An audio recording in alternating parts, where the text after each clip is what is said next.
അല്ല ഞാൻ അമേരിക്കയിലേക്ക് പഠിത്തമൊക്കെ കഴിഞ്ഞ് പോയ സമയത്ത് എൻ്റെ അച്ഛൻ എപ്പോഴും പറയുന്ന ഒരു കാര്യം ഉണ്ടായിരുന്നു, തിരിച്ച് വന്ന നാട്ടിലൊരു ഹോസ്പിറ്റലൊക്കെ ഇടണം എന്ന്.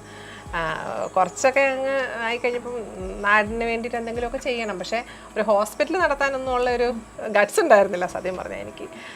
പക്ഷേ ഞങ്ങൾ നാട്ടിൽ വരുമ്പോഴൊക്കെ എൻ്റെ മകൾ എപ്പോഴും ചോദിക്കുന്ന ചോദ്യം ഉണ്ടായിരുന്നു. പലപ്പോഴും എൻ്റെ ബന്ധുക്കളുടെ വീടുകളിലൊക്കെ തന്നെ ഒരു വലിയ വീട്ടിൽ ഒരു അപ്പൂപ്പനും അമ്മൂമ്മയും മാത്രം, ഇവരുടെ മക്കളൊക്കെ എവിടെയെന്ന് മോള് ചോദിക്കുമായിരുന്നു, അല്ലെങ്കിൽ ഒരു ഡ്രൈവർ ജോലിക്കാരി മാത്രമേ ഉള്ളൂ.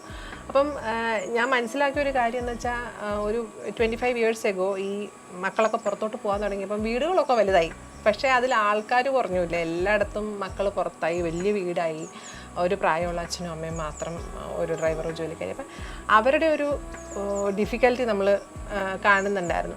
അതേസമയം ഞാൻ അമേരിക്കയിലിരിക്കുമ്പം ഈ അച്ഛനെ അമ്മയെ നാട്ടിലാക്കിയിട്ട് അവിടെ ഇരുന്ന് വിഷമിക്കുന്ന മക്കളെയും ഞാൻ കാണുന്നുണ്ട്. അവർക്ക് അവരുടെ ജോലിയുടെ സിറ്റുവേഷൻ കൊണ്ടോ അല്ലെങ്കിൽ അവരുടെ കുഞ്ഞുങ്ങൾ വിദേശത്തായതുകൊണ്ടോ വിദേശികളായതുകൊണ്ട് അവർക്കൊരിക്കലും നാട്ടിലേക്ക് തിരിച്ചപ്പോൾ ഈ ഒരു സാൻഡ്വിച്ച് ജനറേഷൻ്റെ ബുദ്ധിമുട്ട് കണ്ടപ്പോൾ ശരിക്കും ഇതാണ് നാടിന് ആവശ്യമുള്ളതല്ല, ഇതായിരിക്കും നമുക്ക് ചെയ്യാൻ പറ്റുന്ന ഒരു കാര്യം എന്നുള്ള രീതിയിലാണ് ഇങ്ങനെ ആലോചിച്ച് തുടങ്ങിയത്.